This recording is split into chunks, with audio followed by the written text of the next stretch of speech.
Tigers, Bulldogs, Saints. Welcome to DC Blitz, presented by DeKalb County Insurance.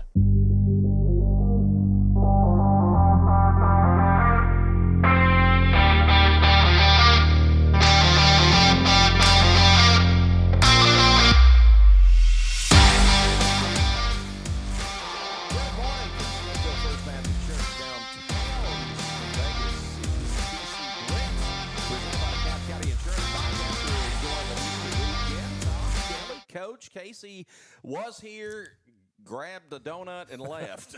He'll be back. He'll be back. So he may have gotten a call. Yeah. Justin Nokes and the DeKalb Middle School soccer team is not here. They're dribbling in. They're somewhere on the way, but we'll fill a little time until they get here. We've got, in case you saw the post earlier this morning on Facebook, we kind of swapped things around a little bit. We'll have middle school soccer first. We've got DeKalb Middle School Lady Saints softball coming in. They're going to hit, I think, at 10, so we kind of flip-flop things around. And then West School baseball coming up around 9:30. I always put these times out there, and we never stay on time, but we get close-ish. So how's everybody doing? Good Easter, everybody? Had a great Easter. Absolutely. Good Easter. Did you hunt eggs? Kelly? Yes, Marley found the golden egg. Okay. Maddox found an egg. Yeah, and that sounds like fun, Coach. Any egg? This is the first year I can remember that I have never or I did not have to do any egg hiding. Activities? Yes. Yes, I watched. I took pictures, involved in pictures, but Connor was the one hiding the eggs this year, which was fabulous. So you passed the egg. Yes, we have passed the egg on down to the next generation. All right. Well, hope everybody out there had a happy Easter. Hey, the spring sports regular season's winding down, or just about wound down. For all the middle school sports, they're going to be starting their postseason tournaments this upcoming week. And high school, a couple of programs, they've still got a regular season game here and there. Tiger baseball's playing Monday. Tigerettes have got games Monday and Tuesday. Soccer's got a couple of matches left, but here we are. We talked about this at the onset of spring sports. Kelly, it goes so fast. A lot of games get played, but there just are not a lot of weeks involved, and here we are, and we're almost to the end of the school year for that matter. I know. We were talking in a group chat, and I said, April and May for teachers is worse than Christmas. I mean, and parents think there's a lot going on. Will you be a teacher and have a kid playing a sport that's in the spring? We're constant on the move, on the go. I'm trying to plan for field day, the end of school. I got to turn my gym around for graduation. So, I mean, it's just there's a lot going on. I'm sure as Coach Nokes comes in, I'm sure he's got a lot going on at school as well. I always loved field day. That was always the best. I was terrible at everything, but I loved field day. Field day is nothing like field day when we used to have it. Because now I have to entertain 400 kids at the same time. It used to, we sat down and watched events. Yeah. That doesn't happen anymore. That doesn't happen anymore, right? So a lot going on. And, hey, better late than never. And Apologize. But you know what? You guys are celebrities right now because look at this 12-0 conference run this season. Conference champions in the regular season. You've barely allowed any goals. Yeah, move those mics a little bit closer. There we go. We got Coach Justin Nokes. We got Juan Guzman and William Soto with us this morning. Coach, be honest. Did you expect to win the conference at the beginning of the season? Like I was talking to Coach Camo, Coach Ricardo at the beginning. There'd be days that I, thought, I don't think we're going to win a game this year. This was terrible practice. Hit him, be like, and then the next day I'd be like, I don't know if we can be beat. And it was one of those that you saw a lot of talent there. It's like, can they work together? They definitely proven they can. And you really don't know till you get into the things. Like, sure. Okay, what do the other teams have? They've got a lot of talent around Upper Cumberland too. So, we tried to stay humble during this process. We've had a lot of teams here lately that's been knocking on the door to beat us. It was a really good game over there at Avery Trace on Wednesday. It's going to be a 2 or 3 team race here at the end. So, we're still not out of the woods. We're excited to be in this spot, but we got quite a bit of work to do here. I want to come back to the Avery Trace match in a moment, but before that, you said the word humble, and I wanted to kind of flip-flop now that we're at the end of the regular season, going into the postseason. You are the team with a target on your back, and you've dominated several matches this year. How do you stay grounded and stay humble going into the postseason? Because you got to be ready for any and everything. Right, and that's, with middle school boys, that can be tough when you're undefeated. Yeah. We're definitely confident, I'll say that. But, we've kind of got our eyes open a little bit. It's not going to be 9-0 every time. Sure. With some of these teams, especially from Putnam County, that we're going to be facing. So, it's going to be a challenge, and I think Avery Trace really opened our eyes, I hope, saying, we're going to have to work and grind this out to finish the job here. Avery Trace, it was a tough match. You win 3-2. You're down late in the first half. You get a goal to tie things up.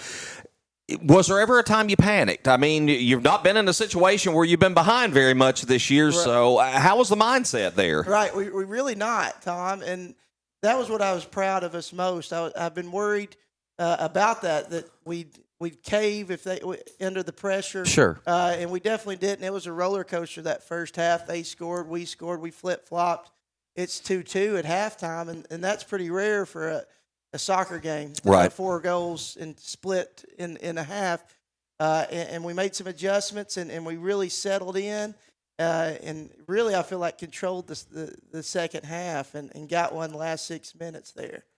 You got to bye for the first round. You don't play till Friday, so you're going to have a pretty long gap in between matches. Mm-hmm. Good thing, bad thing?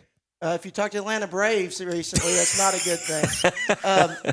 But we try our best to, we're going to have some game simulations this week. We took the rest of the week off. It was going to be rainy, and we were pretty sore and things from Wednesday night. So we took those 2 days off, and we're going to have 4 good days and ramp it back up here. Had a mini bye, I guess you could say, but sure. We're going to get back to it on Monday. Hit the ground running. And of course, you got to wait to see who you're going to play in the first round. Is there'll be 4 play-in matches, or is it 5 play-in? I think it's 5. Is there not? Well, we're going to play the winner of 8-9. Right. It's going to be Smith County or Overton County is who we're going to face off in the first round. Looking at it. So. Okay, Juan, how excited was the team to win the conference regular season championship? They started jumping up and down and started screaming, especially William. William? Even William. William, did you get excited to win the regular season? Yeah, I got very excited. I was just proud of my team for sticking with them. Yeah. Now, you're used to winning, right? I mean, you didn't win a championship in football. Yeah. Because this is the same offensive and defensive line. Yeah. Soto, correct? Mm-hmm. Yes. Yeah. And we were talking about that. It's been a wild run for these. I think we've got 3 football players on the team. Yeah. So they're on the cusp of, undefeated 8th grade year. That's hard to say. Hard to do in 2 sports. Yeah. So we were up at Avery Trace a week ago, and I was talking to their AD. I knew him from when he was at Watertown. He was like, he's like, well, we're in first, but he's like, it's simply because we haven't given up as many goals as DeKalb. DeKalb gave up 3 goals, and we've only given up 2. And I'm like, yeah, well, they got a guy that can score. I didn't say it. But I was wanted to say it. I was like, oh, really? I was like, okay. And I was sitting there thinking, we got a guy that can score 10 goals in a game, so I don't care what your little petty. But so I'm glad y'all won because now I can go back and be like, I thought your guys were good, and y'all got beat. They were definitely good for sure, and it's gonna. I have a feeling we'll see them again at the end, hopefully. Has DeKalb and Avery Trace sort of developed a rivalry? Yes. That was the first time, I hate to admit this on air, but that was the first time in 10 years we'd beat them. Wow. The last time we beat them was in 2015 for the championship. And, it's been a battle all these 10 years. Sure. They're kind of the top dogs usually, and, you try to take them down every year, and it's always been a battle, and we kind of got over the hump this year so far. William, since you've been on a team that's won a championship, you've been there. So now with this soccer team, how do you maybe help your teammates keep in mind, hey, what we've done is great, but we've got a postseason coming up. How do you kind of keep your teammates grounded and focused on these tournament games that are coming up? Just to really focus on one game at a time. Mm-hmm. If we focus on one game at a time, we're gonna cruise right through it. But you got to stay focused on that. Focus. Yep, on that one game at a time. All right. Now, what position do you play? I play left center back. Okay. I don't know. Explain to Kelly what that is. Okay, my knowledge of soccer is The ball is round. I know that much. I mean, I teach PE. You can't use your hands, and certain people can't go past the half line. And there's a goalie, and you score your 1 point, and your coach acts crazy when you score. Especially your coach. So that's my knowledge on soccer. So where exactly would that be on the field? He protects the paint. I play on the left side of. Okay. I play defensive. I you're back. defense.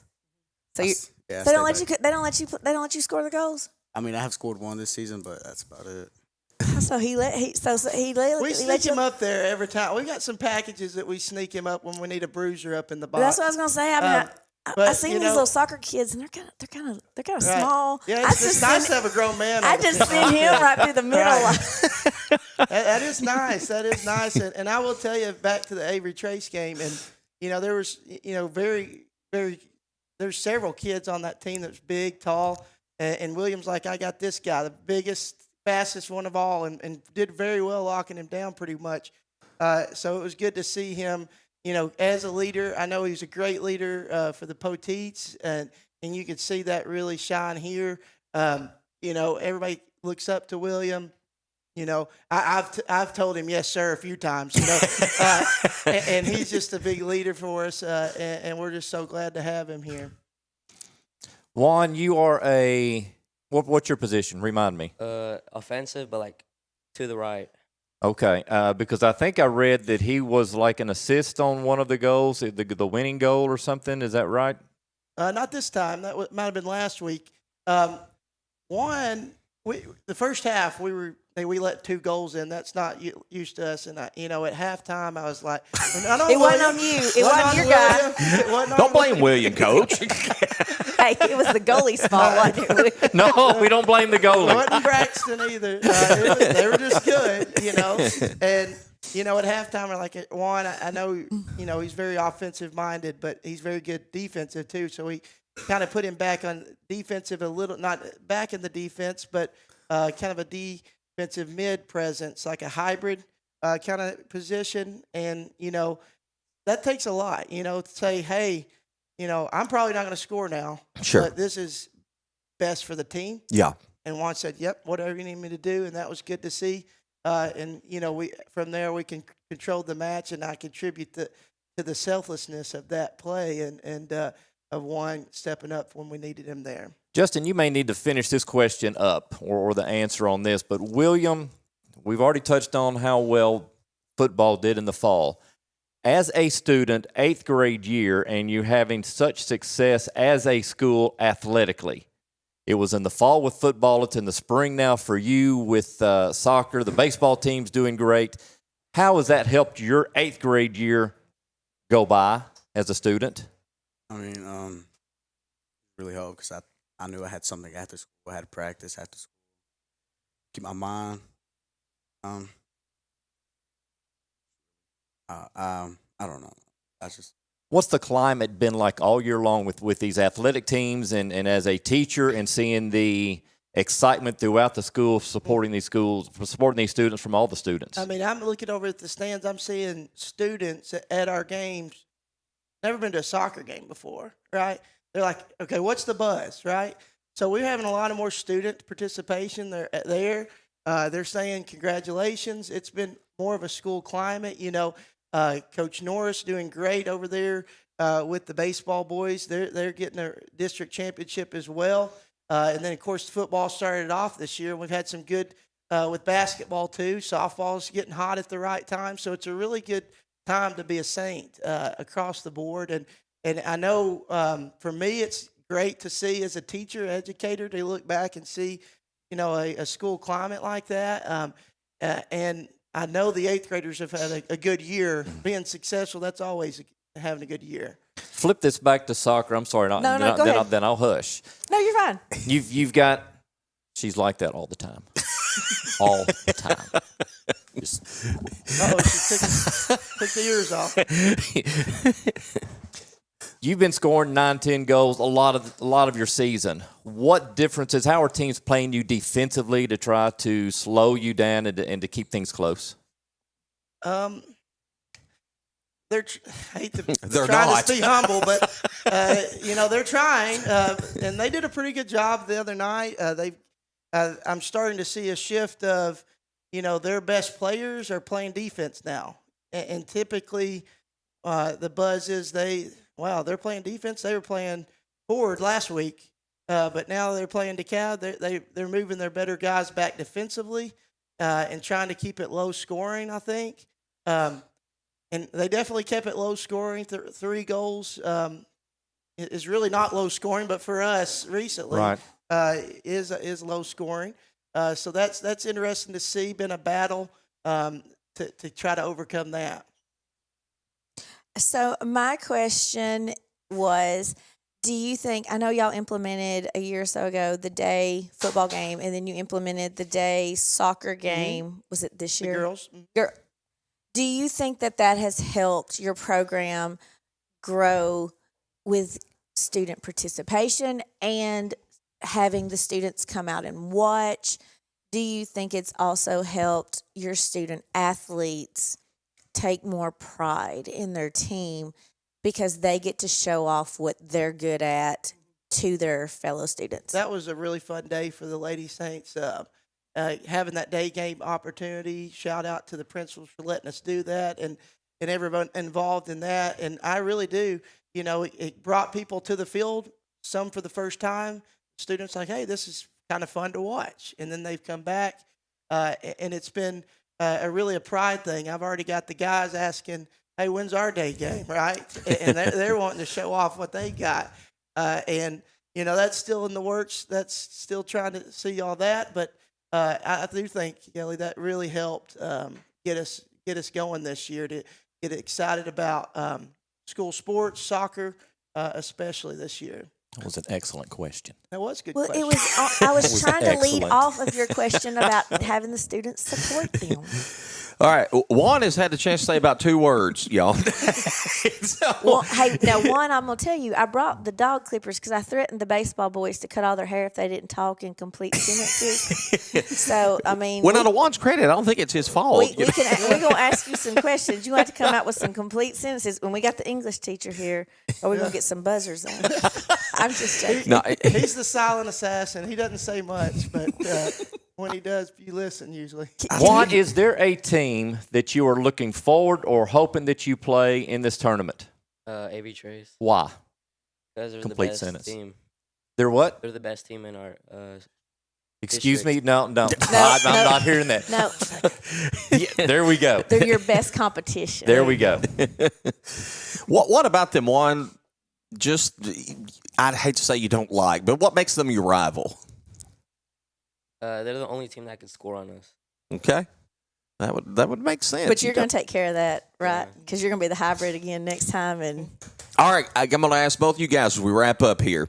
If you win the conference tournament, and we're very convinced that you're going to do so, what's Coach Nokes going to do special because you've won the conference tournament? Have y'all has he made some kind of deal with y'all, like he'll shave his head or anything like that? Yeah, he'll go bald. Well, Tom, if that happens, I may have to sleep on your couch because I don't know if the wife will let me come home after that. But something special will definitely happen. We'll keep that under wraps until it does. All right. But like these guys say, we got to take a game at a time. Yep. Shout out to, before we get off here, Coach Norris and those guys. I've kind of been mentoring him, and it kind of feels like I've won 2 district championships this year. So shout out to those guys, and they're going to go far. And softball's getting hot at the right time. The spring sports. If you're a DeKalb soccer fan, come out to these spring sports because it's going to be a fun little month here coming up. And shout out to Coach K as well. Yeah. They had their 100th win the other night. Yeah.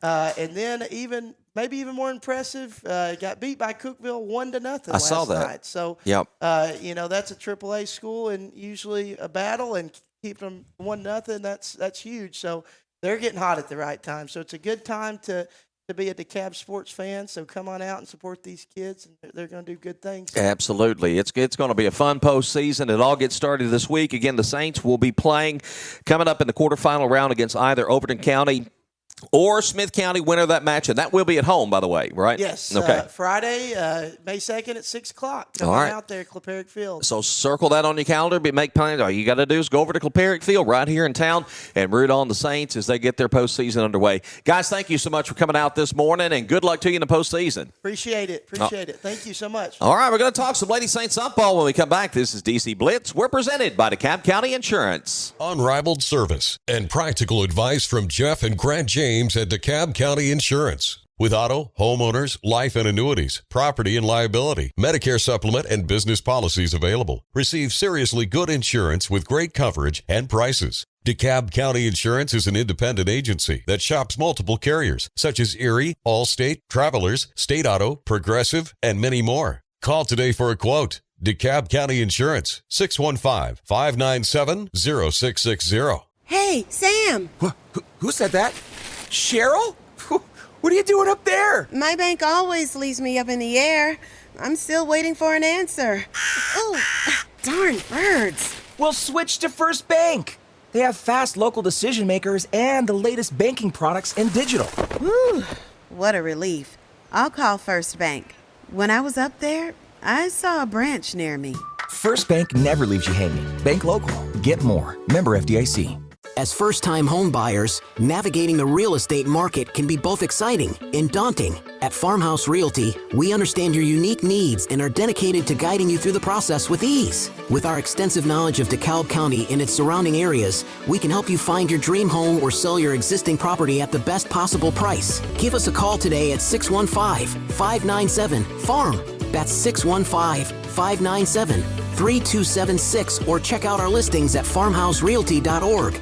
Bad Boy Mowers' legendary reputation for strength, performance, and value is now available with Bad Boy tractors. From mid-size to subcompact models powered by 22 to 35 horsepower water-cooled diesel engines, your tractor work just got real easy. On the farm, the ranch, or even around the house, Bad Boy tractors deliver power and durability all day, every day. Bad Boy tractors work with an attitude. Find your big boy tractor at Southern Landscape Supply, 611 Rich Froning Way in Cookeville.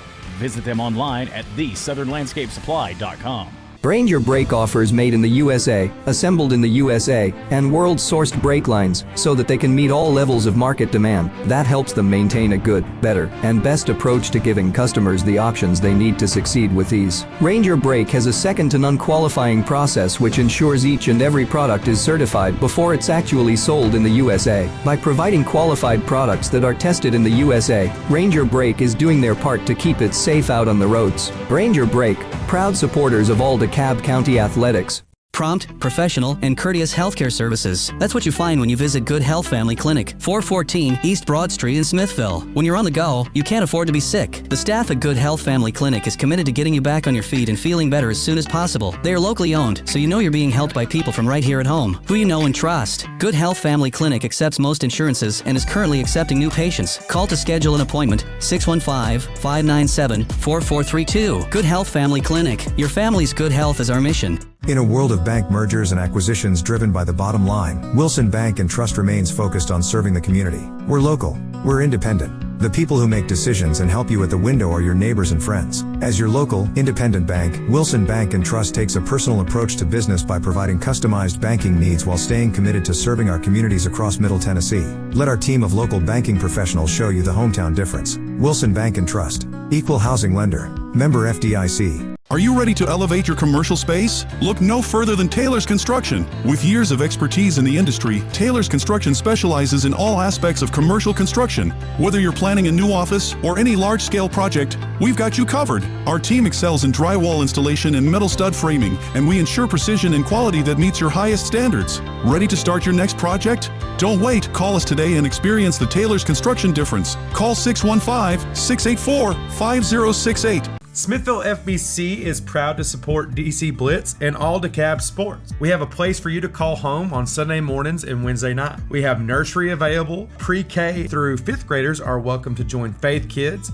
6th through 12th graders are welcome to join FBC students, and everyone's outside of that is welcome to join all of our adult ministries. We meet Wednesday nights at 6, and Sunday morning small groups begin at 9 with worship at 10. Join us at Smithville FBC. It's a place to call home. We're back on DC Blitz, presented by DeKalb County Insurance. I forgot my computer. We don't have bumper music today. I did notice that you didn't have your computer. I didn't have my computer today. We'll do that. We'll do that instead. That's pretty good. Gong show. yeah. We got. They don't even know what that is. No, they don't. I came up the other day. I was talking with somebody. I referenced Chatty Cathy in a text the other day, and a couple of the moms were like, "What is that?" And I was like, "Never mind." Good morning to members of the DeKalb Ladies Saints softball team. We got assistant coach Alyssa Leslie with us. We got Kennedy Odom. We got Hannah Tobitt. Hannah is just she's just an old pro at the show nowadays. This is she's been on here a time or two. Ladies, get ready for the postseason, coach. Going in, you had a 3-game win streak. You lost a very close game to Upperman. The team feels like coming down the stretch, y'all been playing your best softball. Do you feel that way? It would hurt me if I turned your mic on. Try to get. Okay, that would be helpful. No, we've been out there. I mean, they've been doing good. There's some of these games we just fall short. We have the, excuse me. We have the just the little things that we can't get. We can make the big plays, sure. And then the little plays that are just routine, we throw it away, or we just can't get to it. But no, they've been playing some excellent ball. We've been hitting pretty well. Mm-hmm. This one coming off of her finger injury, she's been happy every time she gets a hit. Yeah, because she's back, as she says. She's a little nervous over here.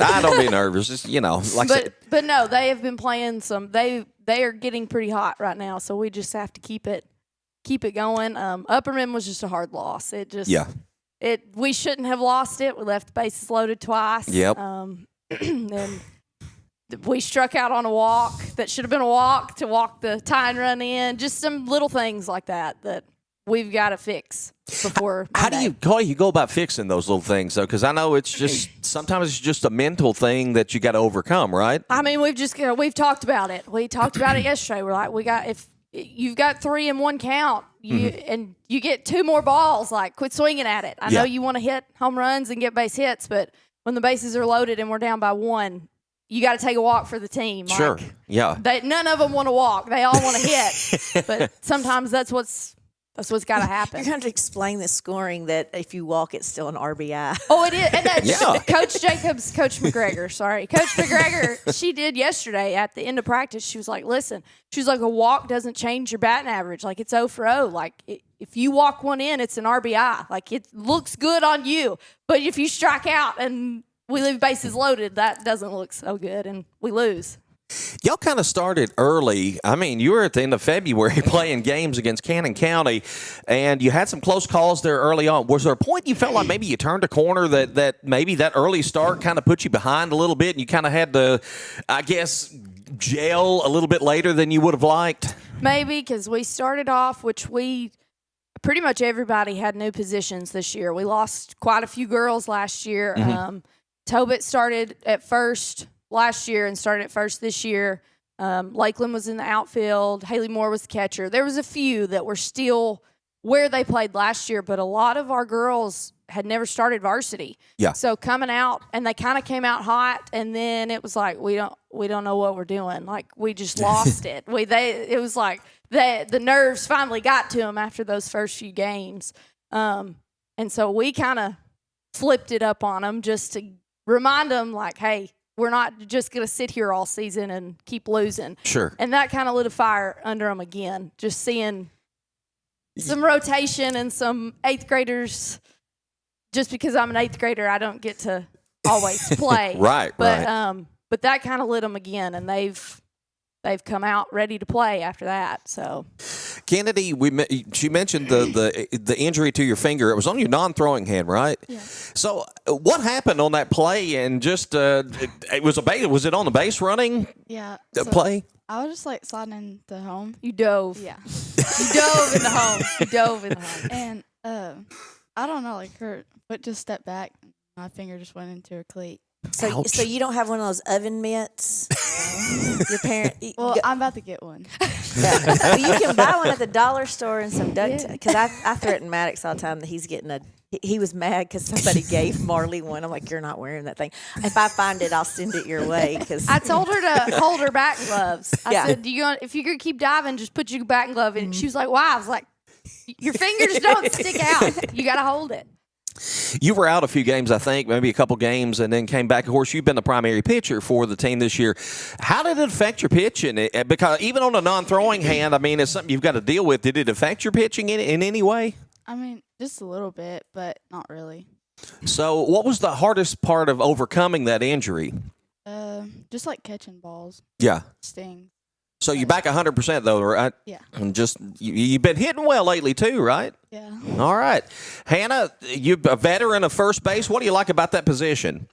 It's definitely like one of the not easier positions, but I don't get a lot of balls hit at me as like shortstop and third would, and if I do, it's usually like a line drive. So I think the hardest thing is just trying to catch the bad throws or trying to do this and that. But sometimes I take and equate first base to like being a goalie.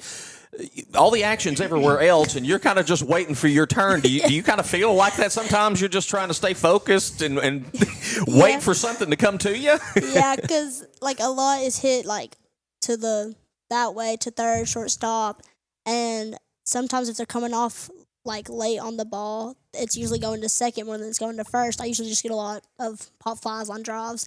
So I definitely have to wait a while to see what's going to happen. What do you feel like the overall mentality of this team is going into the tournament? Do you really feel like you got a good shot to win the tournament? We do, especially coming that close with Sparta and coming close with teams that we know we should have beat and teams we did beat. We, like, if everyone has the right mentality, we could definitely win this. Sure. Kennedy, when you look at the tournament, is there a rivalry there between you all and somebody else? Definitely Prescott. Prescott? What is it about Prescott that makes it a rivalry? Just the people on there. They're not so nice? Yeah. I think we did the Prescott game, didn't we, Kelly? That was, yes. I could see some of that. They had a couple of girls that looked like they could have played college ball. I thought they were just really, really big. What do you got to do well, Kennedy, as a team, you think, to have a shot to win the tournament? Hit good, because like if we don't hit, then we're not going to win. Sure. All right. Kelly? Well, my question was, when you do if you get behind the 8-ball and you get down, or you come in and you've had a bad inning, what are you as 8th graders going to do to help your team get refocused? Just like pick them up and like tell them they're fine. I don't know, just like the next play. And y'all have realized from basketball, from playing in the past, you're gonna have to keep each other up. But your little chants and stuff like that will get the girls going and have positive attitude. I think y'all do well in the tournament. Thank you.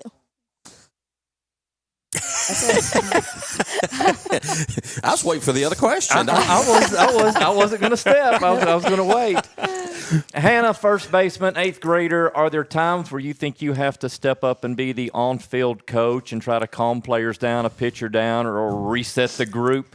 Definitely, because people have said I'm like the main communicator on the field. I have to tell, like, if we make a bad play, no one's hurt.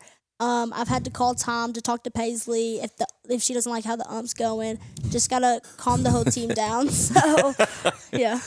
What are some things that you would say to a pitcher to kind of calm them down without the coach having to come out? When I called Tom for Paisley, I just told her, take a deep breath, fix the mound, whatever you gotta do. Don't worry about the ump. Just pitch your style, because she likes to pitch really fast and not give herself time, catcher time, anyone's time. So I'm telling her just to chill out. Everything will be fine. Just pitch your game. So you just kind of get your composure back and settle down and regroup and kind of go from there. Kennedy, when you are on the mound, what are some things that you focus on when you're, addressing batters? Just like get ahead, because like if you go behind, it's pretty hard to get like up in the count. What are your main pitches? What do you feel most confident in throwing? Curveball. Curveball? Yeah. How much does it break? I don't know. Don't know? How fast can you throw? I haven't really been clocked that much, but I don't really know. Coach, and any idea about how hard? We've not clocked her, and I've not heard anything. She's by no means slow. She's probably about the same average as the rest of the league. We don't have any. I don't feel like that we've come out that are just the fastest. Last year, Macon County had an 8th grader that she was wild, but she was the fastest of the whole league, and she hit bombs. Every time, you didn't matter what you pitched to that girl, she hit it over the fence. But this year, I don't feel like we have just one that just is over. But Kennedy's pretty fast, but I have no idea what the actual speed is. Kennedy, I'll start with you, and I'll finish up with Hannah. As a batter, is there a pitcher that you may face in the tournament that you're looking forward to facing because you really hit well off of this person? You're setting up bulletin board material, Coach. I am, because I have faith in this team that they're just going to one game at a time, right? Yep. All the way through it. So who are you looking forward to facing? I think Avery Trace, because I hit good off of her. Hannah? I think Stone, because I hit really good off of Stone's pitcher, too. There we go. So I hope we play both those teams. Well, Same time. We play Stone There we Monday go. night at 7. Avery Trace, I'm hoping we don't play them because they're a lower seed, and that means we're going to lose and they're going to win. No, we don't want to play them at all. Well, you don't. If you win, you won't face them, unless you fall into the losers bracket. Yes, because you're opposite bracket of them. Is Yes. White County the predominant team? Yes. I had them at the first of the year. I had to umpire a game. I had them against Livingston. I also saw them play Livingston when we had the baseball game. They seem to have a very dominant pitcher. Yes, and they had a really good. They had a good battery. The dominant pitcher, catcher. Coach did a really good job of mixing pitches. She did a really good job of staying out of trouble. Low walks. Is that your main competition? Is that the main competition for everyone? Yes. White County is 10-1, 9-. No. 11-1. 11-1, maybe. Who was I the team can't that got remember. them? I think it was South Cumberland. No. Was it not? They're out of the tournament, ma'am. Stone. No, but in regular season, South Cumberland. No. South Cumberland, I don't think won a game. Was it Stone? They didn't. No, they did not. No, that's right. No, they did not. I think Stone was the one that ended up beating them. But then Stone ended up in the regular season 4th. They were in 3rd before our Upperman game, and Upperman pulled out the 3 seed, and Stone ended up being the 4. So, because we thought we were going to face Upperman. So again. y'all are pretty tight, 2 through 5. Prescott has a few because they swept us. I think Prescott lost 4. So everybody else had lost 5. I'm pretty sure, except for us. We lost the 6th against. But it was a close Upperman. game. Yes, but I'm saying yes. pretty much it's pretty tight. much those few are tight. But then we had White County beat at White County. We were up 10-4, and we gave up lots of runs. And is all of yours 5? Are y'all doing y'all 5 innings? Yes. Usually in the years past when which we've only been in the conference 2. This is our 3rd year. In the last 2 years, we would get to the conference and it would be a 7-inning game. And this year, the ADs decided that it would be 5-inning games, but double elimination. Yes, that's same thing for baseball. In years past, it's been a 7-inning single elimination tournament. 7 innings for softball is not as hard as 7 innings for baseball. Yes, because of pitching. But I do see 7 innings being hard for softball for the endurance of being able to pitch 7 innings. That could take a long. I mean, I've umpired them. Junior high 7-inning games can go a long. Yes. Well, and the year we won it, 2 years ago when they were 6th graders, we didn't actually have to play 7 innings. We run ruled the 3 games. We just came into the tournament very hot and run ruled everybody, so we didn't actually have to make it to 7 innings. We were talking about that yesterday at school. I said it was because I remember Kennedy Pritchard was on the team. I'm not sure who else was on the team. Just remember her because I said something and I was like, "Y'all still playing?" And she's like, "Yeah, she's like, I don't even know where we're playing today." yes, we fought it out that year, but we didn't have to play 7 innings. We took care of it in I don't remember how many, but last year we did have to play a 7-inning game, and it was it gets brutal it was a long game. Just the endurance of pitching if they're not used to it. It takes a lot out of them. And some of the leagues around or some of the conferences around. I know Warren County used to, when they got to the tournament, they knew it was 7 innings, so they changed their regular season to where they were playing. Because one year we had to play 7 innings against them because they were like, we're not ready for a 7-inning game when we get to the tournament. So they just changed their whole regular season games. All right, Monday night, 7 o'clock, Stone Memorial, first-round game. It will be at White County Middle School. You split with Stone. Seems like both games were pretty close. Well, what about them is kind of difficult to match up with, and where do you feel like you have some advantages? Well, the first time we played Stone, we were at Stone, and it was early on in the season, and we were still trying to flip pitchers. We were going back and forth between Kennedy and Paisley, and Paisley started that game, and we actually started Zoe Ashburn as catcher, and that combo didn't work. So we put Kennedy in, and I'm not sure what inning. Do you know what inning? It's been a long time ago. It's been a long time ago. Maybe the 3rd or the 4th. Kennedy came in, and then Haley Moore. We actually brought Haley Moore back in, and we went into because we play normal 5 innings, and we went into 7 innings that game, and they hit just a walk-off hit in the bottom of the 7th to win it. So we only lost by 1. We just couldn't keep up with the 7 innings. Sure. And then at home, we came out and won 11-7. So we played them much better at home. Sure. But at that point, it was, a week or 2? I don't know what the weeks. Last week was playing 4 games. Every day was a long week. So I don't know how many weeks ago. Was that last week that we played Stone? Yes, we played them that Thursday. Yeah. So it was just a week ago Thursday that we played them. And for you viewers out there that are not used to spring, that is the hardest part about spring sports.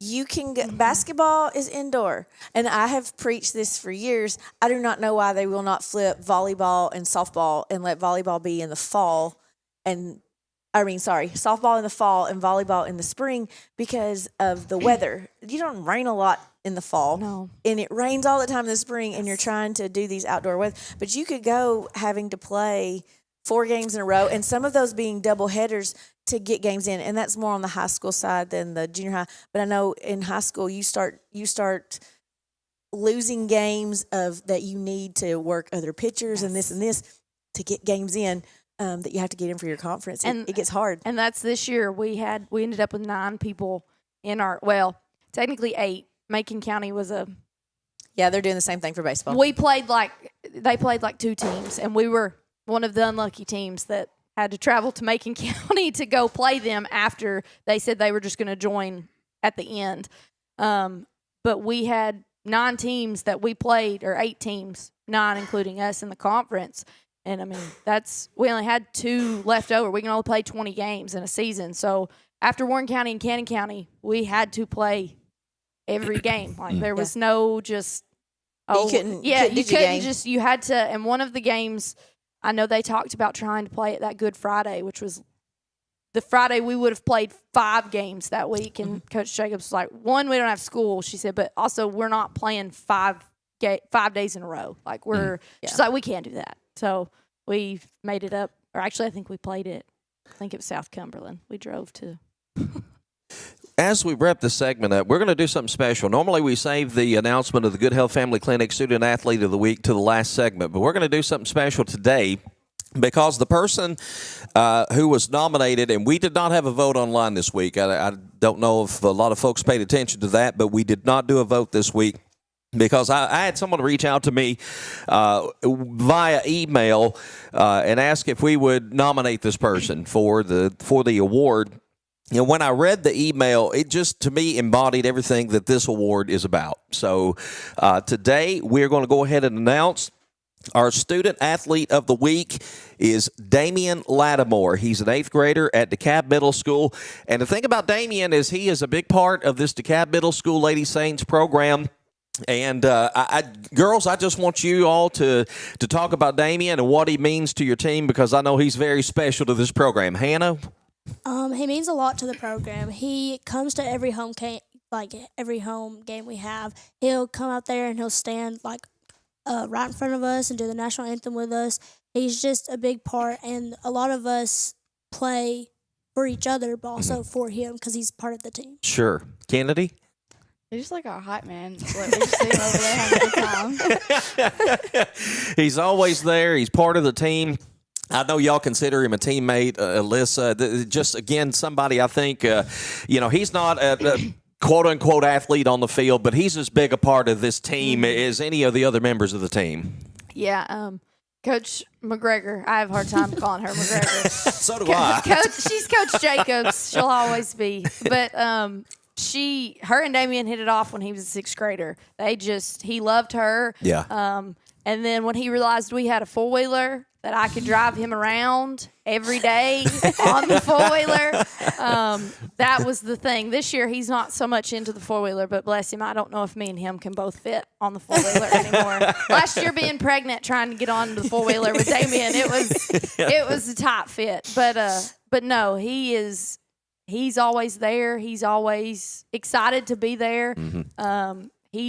As Coach McGregor would say, he's the assistant coach. I have been well kicked out of my job. You've been demoted. He is the assistant coach all day long, but he loves showing up and he loves the girls. And this year he's growing up a little bit. He doesn't play with them quite as much, but in years past he'll go and I don't know, in the gym before we practice, he'd go and stab them in the side, hit, and they die. They lay on the ground and die. And so they had a big time with him. But he's growing up a little bit on us this year. He wants to do his own thing over there. But yes. Like I said, when I read that email, it went to show me that this young man embodies everything that I think a good student athlete is all about. So we want to recognize and congratulate Damian Lattimore, 8th grader at DeKalb Middle School, this week's Good Health Family Clinic Student Athlete of the Week. Ladies, thank you so much for joining us. We're going to be tracking you through the tournament, and go out there and win this thing, because I know y'all have got the capability to do so. Good luck to you going forward. Thank you. All right. We have Coach Alyssa Leslie, Kennedy Odom, Hannah Tobitt of the DeKalb Middle School Lady Saints. When we come back, we're going to talk some Bulldog baseball. This is DC Blitz, presented by DeKalb County Insurance. Teamwork, accountability, honesty, showing respect, dependability. These are all qualities that I began learning as an athlete growing up in DeKalb County. Hi, this is Tennessee Assistant Golf Coach Payne Denman. Whenever you're looking for a teammate that has your back, look no farther than my friend Grant James and the team at DeKalb County Insurance. Give them a call today at 615-597-0660 or visit them at www.decalbinsurance.net. There's nothing like homegrown.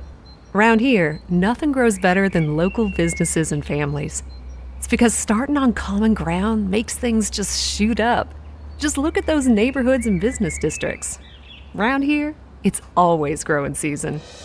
At First Bank, we share your hometown and your love for our community. That means you get down-to-earth local lenders who get down to business faster. First Bank. Bank local, get more. Member FDIC. As first-time home buyers, navigating the real estate market can be both exciting and daunting. At Farmhouse Realty, we understand your unique needs and are dedicated to guiding you through the process with ease. With our extensive knowledge of DeKalb County and its surrounding areas, we can help you find your dream home or sell your existing property at the best possible price. Give us a call today at 615-597-FARM. That's 615-597-3276, or check out our listings at farmhouserealty.org. Bad Boy tractors are born from the legendary Bad Boy mowers from 20 to 35 horsepower.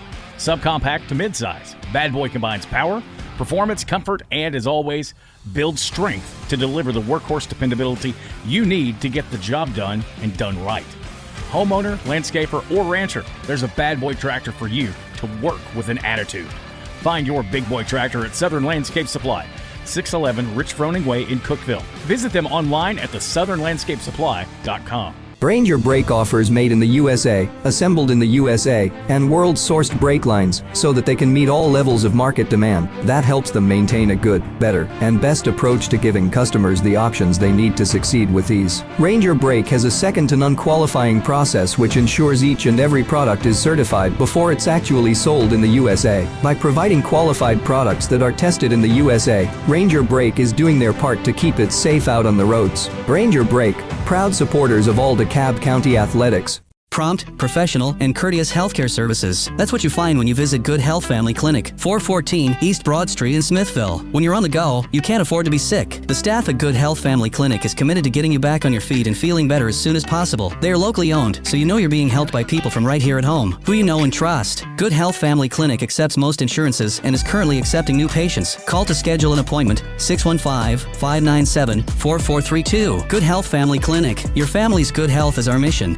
In a world of bank mergers and acquisitions driven by the bottom line, Wilson Bank and Trust remains focused on serving the community. We're local. We're independent. The people who make decisions and help you at the window are your neighbors and friends. As your local, independent bank, Wilson Bank and Trust takes a personal approach to business by providing customized banking needs while staying committed to serving our communities across Middle Tennessee. Let our team of local banking professionals show you the hometown difference. Wilson Bank and Trust. Equal housing lender. Member FDIC. Are you ready to elevate your commercial space? Look no further than Taylor's Construction. With years of expertise in the industry, Taylor's Construction specializes in all aspects of commercial construction. Whether you're planning a new office or any large-scale project, we've got you covered. Our team excels in drywall installation and metal stud framing, and we ensure precision and quality that meets your highest standards. Ready to start your next project? Don't wait. Call us today and experience the Taylor's Construction difference. Call 615-684-5068. Smithville FBC is proud to support DC Blitz and all DeKalb sports. We have a place for you to call home on Sunday mornings and Wednesday night. We have nursery available. Pre-K through 5th graders are welcome to join Faith Kids. 6th through 12th graders are welcome to join FBC students, and everyone's outside of that is welcome to join all of our adult ministries. We meet Wednesday nights at 6, and Sunday morning small groups begin at 9 with worship at 10. Join us at Smithville FBC. It's a place to call home. All right, we're back on DC Blitz, presented by DeKalb County Insurance. Casey Midget has joined the show. Casey, good to have you. It's good to be here. I know you're excited for this segment. Yep. You've been watching these boys. I'm going to ask you a question before I get to the guys. Where do you get the walk-up music for them? I have nothing to do with the walk-up music other than trying to get them to change it to goofy songs instead of what they actually want played out there. All right, because I know I've been down there a couple of times, and I'm like, that's interesting. So I thought you had something to do with that. Well, you know, only for Reed, really. Most of the time I try to get him, every time he walks up, to play Why Can't We Be Friends? That's a crowd pleaser. Let's introduce 4 members of the Bulldog team, and we got 3 more waiting in the wings. We're going to bring them up a little bit, too. We got Maddox Pipern, we got Gavin Frazier, we got Keegan Taylor, and we got Colin Donnell. Guys, I've talked to y'all before. Most of you guys play football, basketball, or something, but baseball's where it's really come together this year, and we'll go down, Colin. We'll start with you. And what's it been like going through this conference this year and winning the conference regular season championship? Well, it feels good. I think we're the only team to do it back here in Bulldogs, so that's what really feels good about it. Was that the goal from the beginning of the season? Yeah. We know, like, after we'd have a target on our back, like Coach has said. But the confidence level never wavered, right? No. I want to ask you, because Avery Trace got you a couple of games and a big matchup there. How did you mentally kind of rebound from that and come back, especially against a really good Upperman team? Well, Coach was talking like if we want first place, we got to come out and we got to sweep them, and that's what we did. Keegan, what is the mindset of the team going into the tournament? What's your 1 to 10? Where's your confidence level? 8. 8? Yep. Not a full 10, right? What's leaving it from being a 10? Where's the confidence lacking in what part? Is it Avery Trace? Nah, I mean, I don't know. You don't want to be overconfident, right? Sure. All right. Gavin, what do you feel the strength of this team is? You got great pitching, you got depth, you can hit, but if there's one thing that really stands out about the team, what is it? I think it's just like our, I don't know what the word is, but it's like how we're all like, Just our chemistry. Chemistry, okay. When you go out there and you face other teams, do you ever sense they're kind of a little bit intimidated by you guys? Knowing that we're the first seed, they probably are, but they're also probably ready to just take us down. Has there been any team this year that's intimidated you all? No, sir, not really. Not really. So you've been pretty confident going in. As far as the being able to play at home, especially first couple of rounds, what's that going to mean to you? It'll be better because like we'd have like our fans there, and like there'd be more people cheering on us than cheering on the other team. Sure. Maddox, you threw a no-hitter this year, and we're going to have Reed in a few moments. He did as well. What was that? Did you even think about it at any point during the game that you hadn't allowed a hit? Well, we got like halfway through the game, and I was like, I'd already hit one kid. He was like crowding the plate. Yeah. And I was like, hey, no one's got a hit. And then I told Mom, and she was like, shut up. Yeah, because nobody's supposed to talk about a no-hitter when you're actually throwing one. But that's okay. I mean, you got it, and you got the no-hitter. Do you really feel like maybe the pitching is the strongest part of this team this year? Well, if we hit, it's pretty. I mean, I think we're hard to beat if we hit, but if we don't hit, then we're easy to beat. You guys have a lot of guys, though, that can pitch and pitch well. Do the other teams in the conference have as much pitching depth as you guys seem to have? I'll say every team has at least one decent person, but But maybe not like two or three that could give you a really good start on any given day. Most of them are maybe 1 to 2, you think? yeah, I guess. All right, Casey. You go into last week knowing you got to win both games at Upperman, starting at Upperman. What was going through your mind? Kill them. Just take it to them. Colin Reed started that first game, run out of pitches, and then you called all game and had to go in to close it out. Was that tough on you? Oh, my arm was feeling great because the practice before that, I think we long tossed, and I didn't feel anything in my arm. So, well, you come in and you was throwing really hard. I think a lot of us sitting in the stands was concerned that you was going to be wore out when you got out there, but you come in and really just dominated when you come in that last inning. I was curious, was that the plan the whole time for you to come in relief that game if needed, or did you even know? well, I didn't know till like after we got in the dugout because we expected Reed to close it out, but he only had like 10 pitches left. Yep. So. Yep. Yeah, well, I'll just tell you, anytime you can go to Upperman and win, I don't care if it's in sock rolling. It's a great thing, and to go up there and to really take down their number one pitcher. I mean, you guys between you two held him to 1 run, scored against us. So, very good job catching this year. You know, you've been a catcher all your life, but really not solely like you have been this year. How have you enjoyed that? Is that something you'd like to continue to do, or would you like to, explore other positions as well? Yeah, I like catching. You gotta like it to play it. Like if you don't like it, yeah, I mean, you don't want to play it. Yeah. Like Maddox loves to catch, from what Kelly tells us. Okay, so look, if you can't throw a strike, then I don't want to catch you, no. But if you can pitch, then I don't mind catching. But I'm not trying to block every ball. That's all I did last summer. That makes a lot of sense. Yeah. Targeted. Keegan, you've been the leadoff for most of the season. Last couple games, you've swapped down to second. Is it more pressure at leadoff, or is it less pressure when you're batting later? Does it matter? I don't really matter. It's just a matter of getting on base, right? Sure. Do you look to? Is it money ball for you, or are you looking to hit every time you get up there? Hit. Yep. Been very effective. I actually looked up the stats this morning. As far as averages, you're leading the team.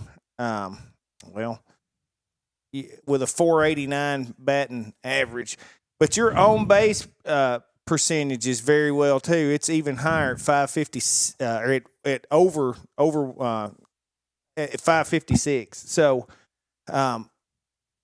is it just a matter of getting on base and knowing that if you can get on, you're going to generate a run out of that?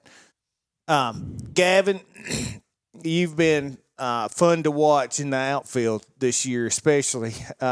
It's really cool I sat behind the backstop, so I'm sitting pretty close to the opposing side there, got closer than the rest of them.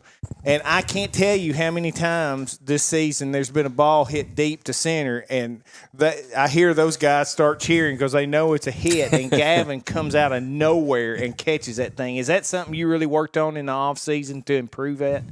I mean, there's no really work to it. You just got to get faster and be able to track a ball down. What have you done to get so fast out there? I don't know. I'm just fast. You are fast. It's really cool to watch you track down everything out there and then come in that cleanup spot and return the favor on somebody. And Maddox, to me, you have been the most interesting player this year because I don't know that anybody expected you to come in and make as big of a difference, especially on the pitching side that you have. Did you work on that this offseason? Did you have that as a goal to come in and really pitch a lot? Well, I don't know if I was going to pitch, but, I mean, I took lessons with Steven pretty much all winter. So I think that helped a lot. What kind of things were you working on with him? A lot of fundamentals, not like T-ball fundamentals, but like mechanics, I guess. Yeah, getting you set up to deliver the pitch best. So you have pitched 32, a little over 32 innings this year. You've got 6 wins and 1 loss, and have given up 21 hits and struck out 27. If I would have told you at the beginning of the season that would be your stat going into the district tournament, would you have believed me? I mean, I would have tried to do it. I would have tried to do more probably. Well, I'll say this. It's been fun to watch all 4 of you, all of you. This 8th grade bunch obviously means a lot to me, but it's been really fun to see this group play as a team and come together and really just play some really good baseball this season. Guys, you're going to get the winner of Macon County and Cumberland County, and, of course, Macon didn't even play in the conference this year. How do you feel about that? I mean, this is a team that you're probably not going to know a whole lot about. I think you did play them last year, though, in the tournament. So, Colin, I'll come down to you. I mean, if it is Macon County, is it somewhat of a disadvantage that you've not had a chance to play them this year? Well, we don't know how they are, but they do this almost every year. But coaches are mad about it. And, I mean, if they would have played, if they played Friday, I think Matt was going to go up there and watch them play or something. Yeah. All right. Keegan, what's your thoughts about it? It don't really matter. We just got to go in. If we play them, we go in there and beat them. Just another victim, man. All right, Gavin? I mean, they haven't played us either, so they don't know much about us. That's very true. All right, Maddox? I think we can beat them. I mean, they beat Prescott and Smith County, and we beat both of those teams. So Yeah. All right. As long as we hit good and play good defense, I think we beat them. You just ready to take on Eddie. You guys are ready for anybody. I'm convinced of that. Well, guys, thank you so much. We're going to swap you out and bring in some of your teammates, and good luck this upcoming week. It's going to be a great week for DeKalb West Bulldog baseball. I am convinced of that. So, guys, thank you so much. Casey, I want to get your thoughts on that. We'll just let you guys swap on out and bring in our next 3 players. I know some of the coaches are upset about this, but it happened last year with Macon County, and I guess there's really no easy way for them unless they play in a conference throughout the course of the season, and there would be a lot of travel on their behalf. But your thoughts on that, with them coming in just for the postseason itself? I don't understand it. I don't see how that's right. I don't see how it's possible. It'd be like it's, say, high school football, DeKalb County playing, its schedule, or take Cumberland County this year. They're going to be out of a conference this year. Mm-hmm. It would be like them being able to go into the state playoffs and have a play-in game to get into the state playoffs, even though they haven't played in any conference this year. It's not right. I don't understand it. I'm sure there's some explanation to it, and I'm proud for any kid to be able to, play on and all, but you ought to have to play by the rules, it seems like to me. And this is not playing by the rules to me.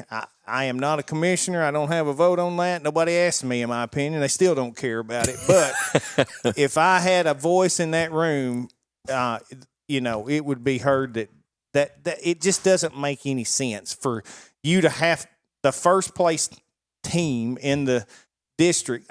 So let's think of it as on a district level here, okay? Mm-hmm. So our district, at the end of the day, every team wants to be the state champion, okay? Right. Every team knows it's not going to be the state champion, but the only one is. Sure. But you still want, as your district, somebody from your district at the very least to be that state champion. Yeah. And to do something like this seems like you're trying to sabotage that almost. Mm-hmm. And I'm not afraid of Macon County. We played them last year under these same circumstances, and we come in and beat them. And I think this is a better team than we had last year. So I'm not concerned about that, but still, it just doesn't seem fair to me. All right. Well, of course, I got to get by Cumberland County before we even have to worry about that. But right now, the Bulldogs are concerned about the Bulldogs. Hayden Quarles, Xander Simpson, and who's that guy down there on the end? What's his name? Curly.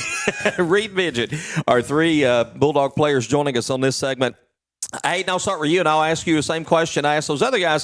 Scale of 1 to 10. What's the confidence level of this Bulldog team right now? I'm saying about a 9. About a 9. What would make it a 10? Maybe if there's just one little thing y'all could do a little bit better that would make it a 10. Is there anything, or is it just the level of competition you know you're going to face? The competition.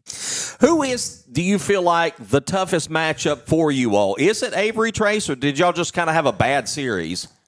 We played bad against Avery Trace, but I think it's going to be Avery Trace. That's going to be our toughest competition. Do you think it's going to inevitably come down to those two teams? Yes. How do you stay focused on the teams before you get there, taking it one at a time? How do you all do that as a team? Well, we take each practice and we focus on what they're going to be best at. Yeah. And then after that game, then we focus on Avery Trace. Xander, how would you describe the chemistry, the closeness of this team? Are you all pretty good friends? Do you hang out away from the ball field? Yeah, definitely. We're always together and hanging out. What are stuff y'all do when you're not playing baseball? We'll play MLB The Show together and other video games. So you're still playing baseball, right? Just a video game version of it, right? What do you feel like the biggest overall strength of this team is? Probably our defense, because we don't have a lot of errors this season. So a good defensive team, a good hitting team, good pitching team. Do you feel like all around it's just a very solid ball club? Yeah, I think we're very evenly rounded overall. Okay. Reed, I want to go back and talk a little bit about the perfect game you threw, and I talked to Maddox about his no-hitter. Did you realize at some point that you were in the middle of throwing a perfect game? Oh, yeah, definitely. Move that mic a little bit closer so we can hear you a little bit better. What point did you know it kind of sink into you a little bit? I knew coming from the start that I'm pretty confident about my pitches. Yeah. And Colin wanted to remind me halfway through the game I'm throwing no hitter. Not very. Did it make you nervous? No, not really. I just had to trust my game. So you still felt good about it. As far as the pitching on this Bulldog team goes, and I mentioned this to the last set of guys, you seem like you have a lot of pitching depth on this team. Is that something you feel like really stands out above the rest of the teams in the conference? Oh, yeah, definitely. We can go 5 men deep and still be strong.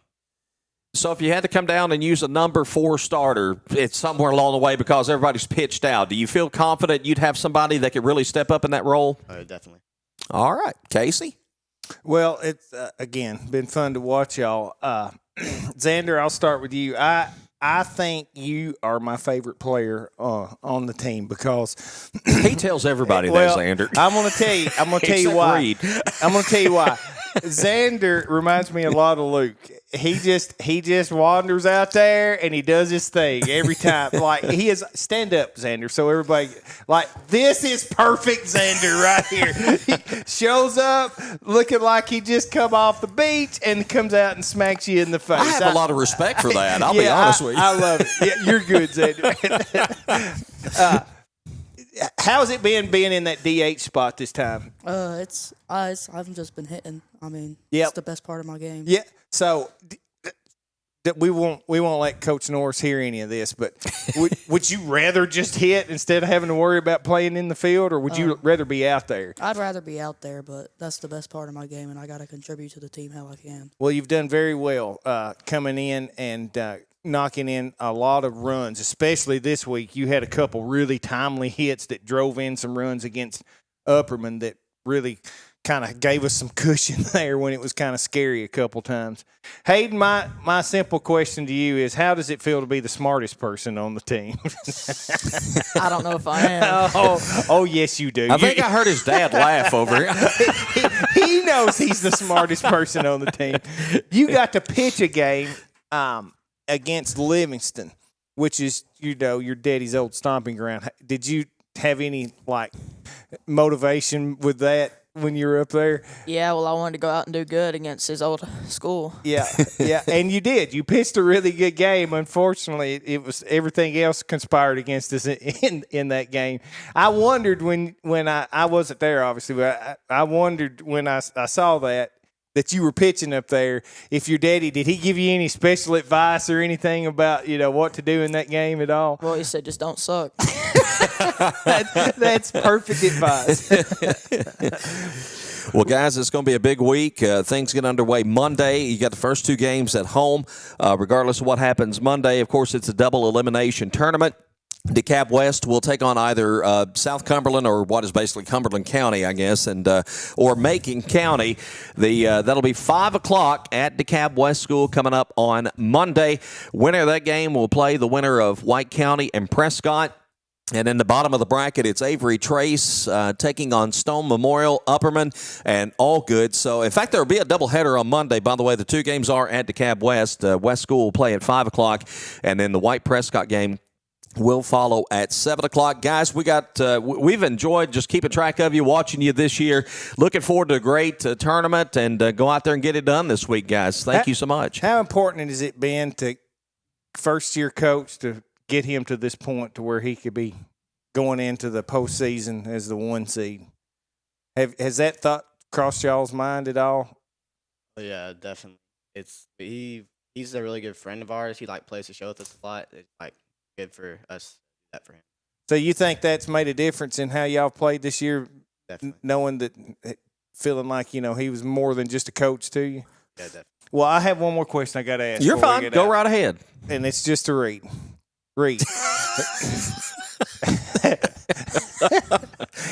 In a one man, 1 series set, could you strike me out? What? 3 pitches. 3 pitches. See, I'm coming up with some ideas. We're going to have our last show of the season. I think we're going to have a big grand finale show. We're going to do some challenges. Coach says 4. Yeah. Yeah, Coach says some chin music, and then 3 in a row. But I think we're going to have a big day and maybe do some challenges like that and have Casey face read, because I definitely do a blowback pitch and then just strike him out with your stuff. So he's not man enough to do a blowback pitch for one thing. But I do want to know, are you willing to put that on video, that pledge? Yeah, we're making this happen. All right, we've got a challenge, and we're going to make it happen. Guys, Hayden, Reed, Xander, thank you so much for coming out this morning, and good luck this week. We're looking forward to seeing what you guys get accomplished in the postseason. All right, DeKalb West baseball. When we come back, we're going to do a little bit of regular season recap, and we'll talk some more about the high school tournaments coming up as well. This is DC Blitz, presented by DeKalb County Insurance. It seems like the cost of everything is on the rise, but Erie Insurance can help make sure your auto insurance premium isn't one of them. Avoid rate increases with Erie Rate Lock. Even if you have a claim, your rates won't go up until you change a car, driver, or address. Your Erie agent is DeKalb County Insurance. Get a quote today at DeKalbInsurance.net. Erie Rate Lock is not available in all states. Other conditions and limitations at ErieInsurance.com. Go to ErieInsurance.com for company licensure and product details. At First Bank, when our customers bank local, they get more. More empowered. More informed. Local banking gets them closer to their goals and dreams because they work directly with bankers who know them. With less layers and more personal connection. We're a local bank brand that goes the distance to get customers where they want to be. Which is why we got into banking in the first place. Stop by First Bank at 200 West Main Street in downtown Smithville, or give us a call at 615-597-4366. As first-time home buyers, navigating the real estate market can be both exciting and daunting. At Farmhouse Realty, we understand your unique needs and are dedicated to guiding you through the process with ease. With our extensive knowledge of DeKalb County and its surrounding areas, we can help you find your dream home or sell your existing property at the best possible price. Give us a call today at 615-597-FARM. That's 615-597-3276, or check out our listings at farmhouserealty.org. Want a mower that's tough enough to break all the rules? Want everything without sacrificing anything? Want performance for the long haul at an unbeatable value? The perfect balance of power and performance? You want a bad boy mower. Packed with power, muscle, simplicity, and comfort the pro in you demands. It's your time. You deserve a bad boy. Find your big boy mower at Southern Landscape Supply, 611 Rich Froning Way in Cookeville. Visit them online at thesouthernlandscapesupply.com. Ranger brake offers made in the USA, assembled in the USA, and world-sourced brake lines so that they can meet all levels of market demand. That helps them maintain a good, better, and best approach to giving customers the options they need to succeed with ease. Ranger Brake has a second-to-none qualifying process which ensures each and every product is certified before it's actually sold in the USA. By providing qualified products that are tested in the USA, Ranger Brake is doing their part to keep it safe out on the roads. Ranger Brake, proud supporters of all DeKalb County athletics. Prompt, professional, and courteous healthcare services. That's what you find when you visit Good Health Family Clinic, 414 East Broad Street in Smithville. When you're on the go, you can't afford to be sick. The staff at Good Health Family Clinic is committed to getting you back on your feet and feeling better as soon as possible. They are locally owned, so you know you're being helped by people from right here at home, who you know and trust. Good Health Family Clinic accepts most insurances and is currently accepting new patients. Call to schedule an appointment, 615-597-4432. Good Health Family Clinic. Your family's good health is our mission. In a world of bank mergers and acquisitions driven by the bottom line, Wilson Bank and Trust remains focused on serving the community. We're local. We're independent. The people who make decisions and help you at the window are your neighbors and friends. As your local, independent bank, Wilson Bank and Trust takes a personal approach to business by providing customized banking needs while staying committed to serving our communities across Middle Tennessee. Let our team of local banking professionals show you the hometown difference. Wilson Bank and Trust. Equal housing lender. Member FDIC. Are you ready to elevate your commercial space? Look no further than Taylor's Construction. With years of expertise in the industry, Taylor's Construction specializes in all aspects of commercial construction. Whether you're planning a new office or any large-scale project, we've got you covered. Our team excels in drywall installation and metal stud framing, and we ensure precision and quality that meets your highest standards. Ready to start your next project? Don't wait. Call us today and experience the Taylor's Construction difference. Call 615-684-5068. Smithville FBC is proud to support DC Blitz and all DeKalb sports. We have a place for you to call home on Sunday mornings and Wednesday night. We have nursery available. Pre-K through 5th graders are welcome to join Faith Kids. 6th through 12th graders are welcome to join FBC students, and everyone's outside of that is welcome to join all of our adult ministries. We meet Wednesday nights at 6, and Sunday morning small groups begin at 9 with worship at 10. Join us at Smithville FBC. It's a place to call home. We're back on DC Blitz, presented by DeKalb County Insurance for one final segment here. It might help you put that on. You know, we can hear you a whole lot. Nobody wants to hear me anyway. We have had a great show today, guys, and of course, I say every week we have a great show. When we have guests on, and the kids come out and have a lot of fun, and we have a lot of fun with them. And but I'll tell you what, going past all that, Casey, we got some. We've talked about spring sports probably since fall sports, and it's lived up to the expectations we've had. We got some great teams, and I think it's going to be a very successful postseason across the board. Every sport, yeah. You know, you think about that soccer team; they're undefeated and really haven't been challenged that much this year, and so. I know about as much about soccer as I know about, sock rolling, rock climbing, I guess. But boy, I tell you what, as just a pure old DeKalb County sports fan, that has been fun to watch out there. They have really, our middle schools, man, my goodness, boy, what's happened? They've had a roll of success here that, unfortunately, a county of our size don't see every year, and. If you're a sports fan in DeKalb County, if you're not enjoying this time right now, it don't get a whole lot better than that. Coach, when I look at it, you know, some people say, well, you're a baseball school, you're a basketball school, or you're this kind of school. When I look at this year, DeKalb County's been about an everything school across the board. We've just had a lot of success in so many sports. When you especially look at this middle school team, it's like this 8th grade has been not just great athletes, but great leaders. Because you can't do it by yourselves. It takes the role players. It takes those 7th graders and, in some cases, 6th graders to fill spots that's going to make you click and get you over some humps in some tight situations. I referred to Justin to this earlier that as a school, the climate within the school just has to be phenomenal because, I mean, you have the excitement of what football did, and then you have the boys' basketball, and you build up this rivalry if it wasn't there before, and I believe it was with Avery Trace. You know, we do not like the Putnam County schools, period, because of whatever reason. But then you're facing Avery Trace in your championship games regardless, you know. So, I mean, that's going to build that in. But I cannot imagine as a teacher from August to now, which is the excitement that's rolling. It's not just the middle school. It's obviously the West School as well with the baseball team because you got a lot of kids that are playing on that. But it's been phenomenal. And then you look at high school, and like you say, for a long time, the high school has been football, the job Steve Trapp has done. And then we saw basketball get on a run in their postseason tournament, and I think we're going to see the same thing with baseball. Yep. This thing with Avery Trace has been kind of cool because it seems like it's the rival for every sport here in DeKalb County. You know, I would have in our days it was Smith County and Livingston, and then Upperman came in, and you know, of course, Upperman steals my one. Okay, but they're good at everything. Yeah. But I mean, you talked about it in soccer this morning. Talked about it in softball this morning. They talked about it in baseball.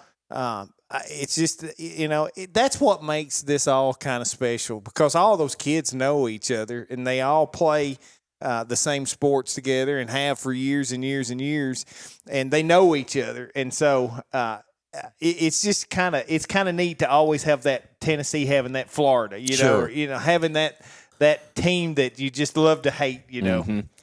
I want to talk about the DCHS soccer team a little bit more. I know we've been talking about the middle school, but I want to, again, and Justin did mention this, but I want to reemphasize Coach K and his club this year getting the 100th district win in program history. They got that on Thursday with a 5-2 win over Watertown.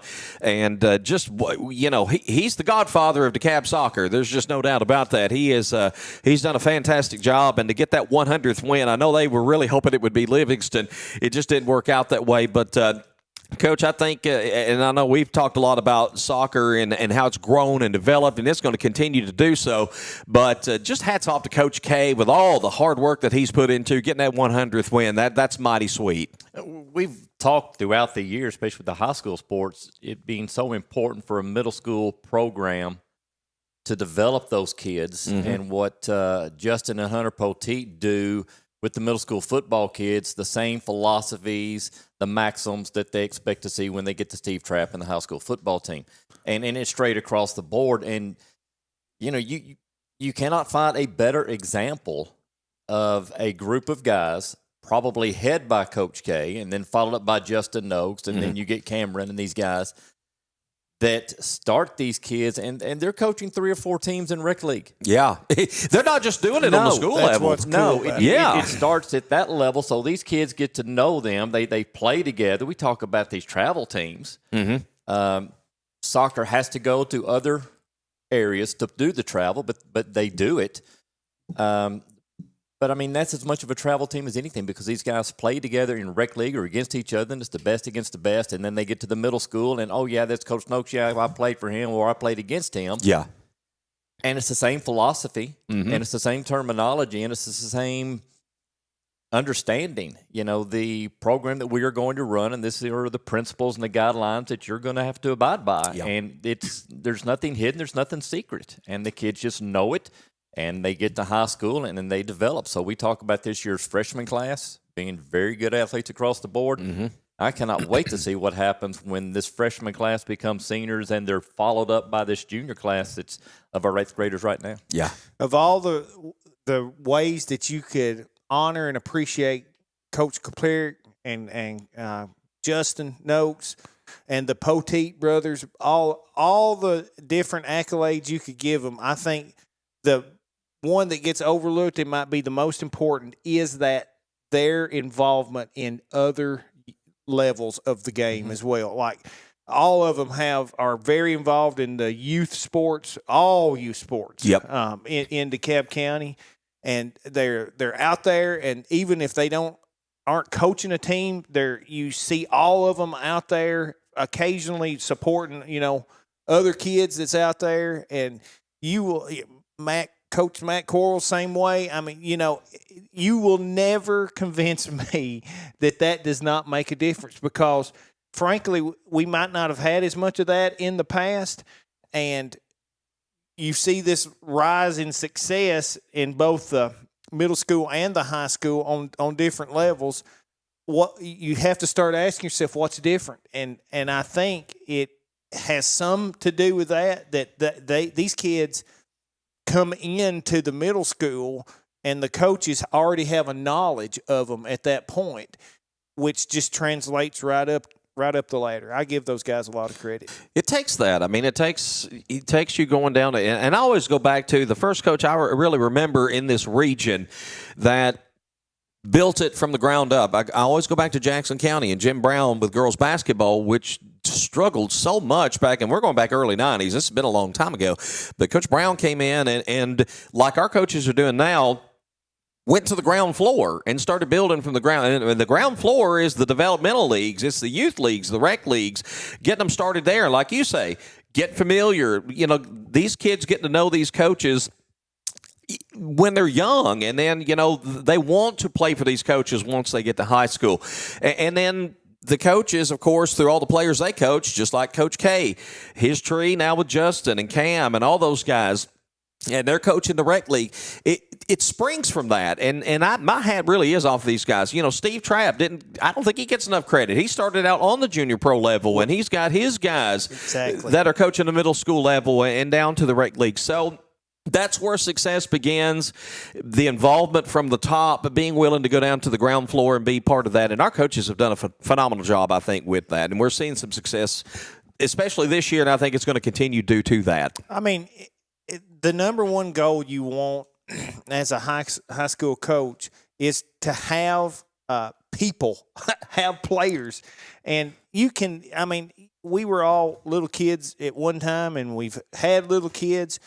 And you know that excitement when somebody like that shows up to watch you or coach you, I mean, just think about putting yourself in that situation. It makes you want to go and be better and to eventually, get to that point where you could, potentially play for that person. So I'm super proud of DeKalb County, period. Let's hit some high parts of the season as we kind of wrap up today. Tiger baseball, they swept the series with Cumberland County this week. Had to fight the rain just about all week to get those 2 games in, but they ended up sweeping. Won 3 games in a row this week. Really seeing the Tiger baseball team, I think, starting to turn a corner here. That puts them in 3rd place in the final district standings. So I know they've had some bumps and bruises along the way, guys, but to end up 3rd, they'll get their district tournament started against White County coming up on Wednesday. We'll have some more details coming up on that on the Blitz Facebook page. But Chris, I think, again, with these sports, we talked about baseball, you get hot at the right time, and just like the Tigers did last year to make a run to region. And I know they had a tough one in a non-district game last night, but I think we're seeing some improvement and just at the right time at that. We are, and it kind of makes you wonder, with all the rain that they've had to try to get in games or not been able to practice, will they be able to fine-tune defense and basic type of plays, that you see in baseball happening all the time. I was thinking when we were talking with Coach Leslie that, some things would happen. And it seems like in baseball or softball, you can cover these 2 or 3 things that happen in this one particular game, but then the next game happens and 4 or 5 completely different things happen. Yeah. That there's just not enough time to cover every scenario that you can have. But these guys, you're very rock solid at the top 4, and I've said it before. If they can continue to do what they've been doing all year, you can look at 2 or 3 runs. Yeah. Every 2 or 3, 3 or 4 innings, and so if you're pitching and your defense can kind of hold things down, then there's really no telling what this team can do. They will wrap up the regular season Monday at home against Warren County, and again, we'll get tournament play underway next Wednesday. Sorry about that. And we'll have some more details coming up on the Blitz Facebook page. Tigerettes softball, they play Cumberland County Monday. They had a game against Gordonsville scheduled for Thursday. We were planning to broadcast that, but again, the rain kind of made things messy on Thursday. That game was canceled. They'll play Cumberland County in their last regular season district game on Monday, then play Watertown on senior night on Tuesday. If the Tigerettes win Monday, they win the district regular season championship and the right to host the district tournament, Casey, and that's big, having that tournament at home if they choose. Again, it's the right. I texted with Coach Ethan Duke this week, and he pointed that out. He didn't say whether they planned on it. I assume you would. I hope they do. And the Tigerettes have had a good season. Only one district loss, a tough one to Stone Memorial. And, again, I just say it's par for the course for Tigerettes softball. We've had a lot of success over the years. We'd be sitting here shocked if they weren't like that right now. Yeah, exactly. They have some real athletes there. Man, goodness, it's going to be fun to watch them in the postseason. Tigerettes won 7 of their last 8, 3 in a row, and they've really just stormed through district this year. That Stone team, they're pretty good, though. I don't count them out come the postseason. I think it's going to be interesting. Tiger soccer, again, we touched on them a little bit. They lost at Cookeville, as Justin mentioned earlier, 1-0 last night. That's an 11-1, 12-1 Cookeville team. They're really talented, and they're on the AAA level, so I think that was a great match, even though it's a loss. I get it, but Coach K, he's not afraid to play people. Their record's 5-8-1. That may not look good on paper, but you go back and you look at the schedule they play. The Smoky Mountain Cup, they play Warren County, they play Cookeville, they play FRA. They're not bowing down and playing lesser competition. They're getting better for the postseason. They've got Central Magnet coming up on Tuesday, and then they'll host Jackson County for senior night coming up next Thursday. And then the soccer district tournament will get underway Monday, May 5th at the site of the higher seed. I'm still waiting to hear back from Coach K on where DeKalb is going to be, because right now Cumberland County is 1. Stone Memorial is 2, and Livingston, White, and DeKalb all finished tied for third place at 3-3 in the district standings, and they all beat one another. DeKalb beat Livingston, Livingston beat White, White beat DeKalb, and so tiebreakers are going to come into play here. But chance if they end up, especially I guess in that 3 or 4 spot, they could host a first-round match coming up in the district tournament. A lot to get to, man. I tell you, it's an exciting time, though, and these next couple of weeks are going to be a lot of fun, and I can't wait. We're going to be doing some broadcasting. So, again, if you don't follow our Facebook page, please follow us, DC Blitz, on Facebook. We try to track as much sports as we can. I can't thank all of our coaches and parents and contributors enough for keeping us in the know about things that are going on. I definitely mess things up from time to time as far as schedules and little things, but we try to get as much information out as we can about what's going on. It's been really neat to sit in this second chair, by the way. So, are you moving Kelly down? Is that what you're saying? I don't know. I've been sitting here and I've been like, Chris, you got this crazy folder. You got this even bigger folder. And then I have this stack of papers on my desk, which, oh, by the way, is actually Chris's. No, those are Kelly's. That's Kelly. These are yours. That's yours. I knew they weren't mine. So we did forget about tennis. I did forget about tennis. Hosting their tournament. Supposed to play yesterday. Got rained out. Not dead sure when they'll play, but I'd say it'll be probably Monday. So how does that work? I don't know. I've asked Luke this 100 times, and I still don't understand it. But essentially, you have a team score, which is individuals. Mm-hmm. So we'll have our 1 and 2, which is Lance and Ian will play, and then you have a doubles, which our doubles team is actually Luke and Jackson this year. And they're actually seeded, so they'll get to host. So DeKalb gets to host the first round. They play White County. Okay. If they make it through White County, then they get to go to Darth Vader Cookville. So, boy, that's a nice prize for. It really is. They're perennial state championship caliber tennis club. They're obviously a lot bigger than us. I think the irony of it is next year they actually move out of our district. So hopefully next year and going forward, DeKalb will not have to face a school that has infinitely more resources than we do. So hosting the tournament, whatever. I know DeKalb only has like 4 courts. Yeah.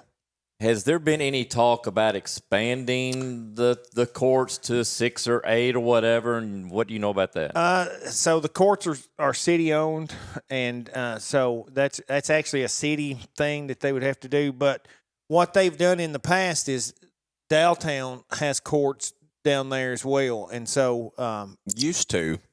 Well, I reckon. Is it Downtown or Liberty's got Liberty? Yeah, Downtown has courts. Sorry. There are no nets. Yeah, so that makes for some interesting matches. Yeah, well, it would be fun for us. But Liberty, I guess, is the one that has. They just got those courts refinished. The ones I'm thinking of. I guess Liberty. That's Liberty. Okay. Yeah. So they've used those courts as well in times like that. They've hosted a big tournament, and just kind of tell people to go back and forth or whatever. But yeah, it'd be neat.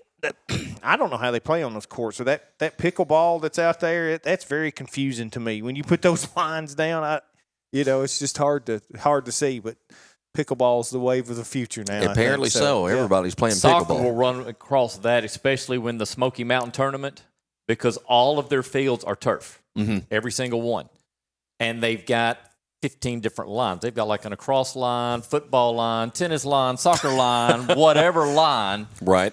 And you just have to remember what color is yours and just play. Track and field, didn't mention them. Tuesday is their district meet. They'll be over in Cookville, 11 a.m. coming up on Tuesday. So I do want to mention the Warren DeKalb track and field team. We didn't throw them out there as well. So that may cover the bases. We will have a schedule released tomorrow for the games that are coming up this week. It is not complete just because we don't have all the schedules yet, but we did put out what we know.